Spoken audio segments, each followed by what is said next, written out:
గోలుగా వధించి వేసినటువంటి వ్యక్తివి జగన్మోహన్ రెడ్డి అని చెప్పి నేను చెప్తా ఉన్నా. 14 లక్షల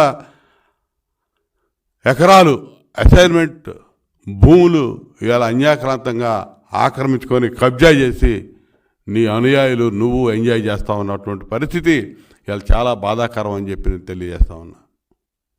నిరుద్యోగులు, ఈ రాష్ట్రంలో ఉన్నటువంటి నిరుద్యోగులు ప్రతి ఏటా జాబ్ క్యాలెండర్ ఇస్తానన్నావు, ప్రతి ఏటా డిఎస్సి నిర్వహిస్తానన్నావు.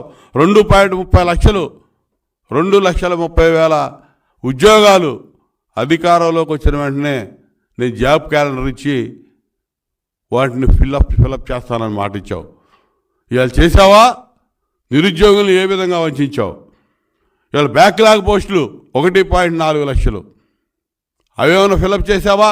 బ్యాక్లాగ్ పోస్టులు లేవు, ఖాళీగా ఉన్నటువంటి ఉద్యోగాలు, జాబ్ క్యాలెండర్ లేదు, ఏమీ లేకుండా నిరుద్యోగుల్ని మోసం చేసినటువంటి వ్యక్తి ఇవాళ అడ్డగోలుగా ఇవాళ ప్రజలందరినీ కూడా నమ్మిన ప్రతి వర్గాన్ని అడ్డగోలుగా మోసం చేసి ఇవాళ నీతో పాటు ఉన్నటువంటి ఆఖరికి ప్రశాంత్ కిషోర్ కూడా నీ మీద నమ్మకాన్ని కోల్పోయి నువ్వు ఈ ప్రజలకు చేస్తున్నటువంటి ద్రోహాన్ని గుర్తించి నీ ఓటమి ఖాయమైపోయిందని చెప్పి ఇవాళ వచ్చి నీ విశ్వసనీయత నీకు అర్థమైపోయి నీకు ఏ విశ్వసనీయత లేదని చెప్పి వచ్చి ఇవాళ మాకు సలహాలు ఇచ్చే పరిస్థితికి వచ్చాడు అనేది ఇవాళ ప్రజలందరూ అనుకుంటా ఉన్నారు.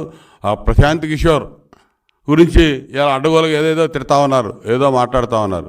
మీరే చెప్పారు ప్రశాంత్ కిషోర్ ఎక్కడ ఉంటే అక్కడ కొంత రకరకాలుగా చెప్పారు. ఆయన వస్తే గెలుస్తారని, లేదు గెలిచే వైపు ఆయన వెళ్తాడని. ఏదైనా అనుకో, మేము తెలుగుదేశం పార్టీ గెలవడం అనేది ఖాయం అయిపోయింది కాబట్టి మా వైపు వచ్చాడు అనుకో. నువ్వైతే అయిపోయావు, నీ పరిస్థితి అర్థమైపోయింది నీకు. నీ ప్రజాప్రతినిధుల్ని నువ్వు ఎన్నుకున్న ఎమ్మెల్యేగా 5 సంవత్సరాలకి ఎన్నుకున్నారు ప్రజలు.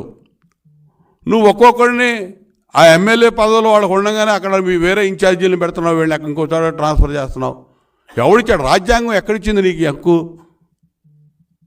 5 ఏళ్ళు ఇక్కడ పనిచేయకుండా ఎమ్మెల్యే ఎవడో కొత్తవాడిని అనామకుడిని తీసుకొచ్చి ఇన్ఛార్జిగా పెట్టి నువ్వు ఇక్కడ ఎమ్మెల్యేని తీసుకుపోయి ఇంకో చోట పెడతా ఉన్నావు.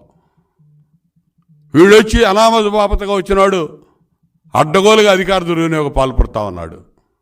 అధికారులు కూడా గుర్తుపెట్టుకోండి, మీరు ఈ జగన్మోహన్ రెడ్డి నమ్ముకొని ఎంతమంది ఐఏఎస్లు జైలుకి పోయారో. వీళ్ళ నాన్న అధికారంలో ఉన్నప్పుడు ఇతను 43,000 కోట్లు అడ్డగోలుగా దోపిడీ చేసి 16 నెలలు జైల్లో ఉన్నటువంటి కేసుల్లో ఎంతమంది అధికారులు జైలుకు పోయారు? శ్రీలక్ష్మి కానీ, రాజగోపాల్ కానీ, బీపీ ఆచార్య కానీ, వీళ్ళు జైలుకు పోయినాళ్ళు. జైలుకు పోకుండా కేసులు ఎదుర్కొంటున్న వాళ్ళు ఇంకొక 6-7 ఉన్నారు.